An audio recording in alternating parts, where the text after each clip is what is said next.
का रे भाई? अरे ऐसे मुंह लटका के काहे बैठल हवे रे? ए भाग साला चुप जो ना भागना। अरे बताओ ना यार का जो ना भागना अपन काम कर ना यार। प्यार किया तो डरना क्या ए बुरी बोन करो सना गाना यार तोहनी के गाने खाली लौकेला। ओए भैया देखा ना काहे मुड़ी लटका के बैठल बा यार। बंद करे। रे यार काथी कहीं देखना साला खोदनी पहाड़ा निकलल चूहिया। अरे ऐसन का भइले ब्यास? Music by Ambe recording studio Delhi.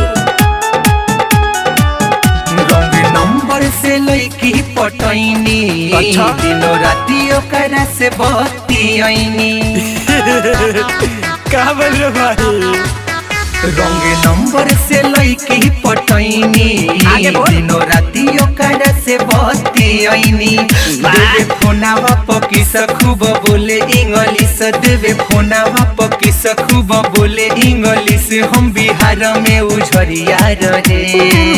जागे रे भाई। फोटो जब भेजलक त बढ़िया रहे। लगे जब आइल त कोरिया रहे। फोटो जब भेजलक त बढ़िया रहे। लगे जब आइल त कोरिया रहे। जाए मुंह बहू तहरा इतना दिन से ना बुझाइल। Ambe recording studio Delhi.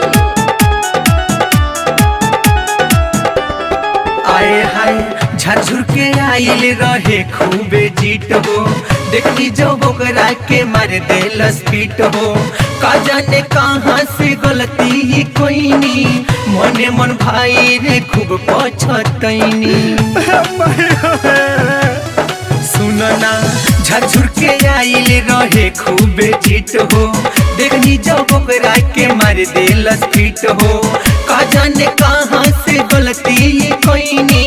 मने मन भाई रे खूब पछतैनी। केरा लीलो केरा। मोरा गरमी सब झरल हमके भागे के पड़ल। मोरा गरमी सब झरल हमके भागे के पड़ल। दूसर कौनो नजरिया रहे। फोटो जब देखनी तो बढ़िया रहे। मिले जब आइल तो कोरिया रहे।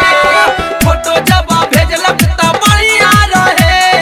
लगे जब आइल तो कोरिया रहे। हाँ जात साले तू ओकरे से तो बतिया के चक्कर में हमनी से भागल फिरत रहल।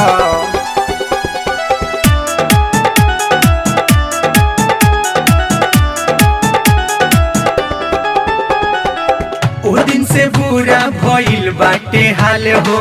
निर्मल योगेश बात सुनो मंटू लाल हो। हमरा लगल कि ऊ होई कमाल हो। दिलस ससुरी ऊ आफत में डाल हो। वीडियो कॉल करके देख लो के चाहिए। आए हाय ओ दिन से बुरा भइल बाटे हाल हो। निर्मल सुजीत बात सुनो मंटू लाल हो। हमरा लगल कि ऊ होई कमाल हो। दिलस ससुरी ऊ आफत में डाल हो। सोचनी खारा चकराइब ओके होटल में ले जाइब। सोचनी खारा चकराइब ओके होटल में ले जाइब। हमरो पाकिट में नंबरिया रहे।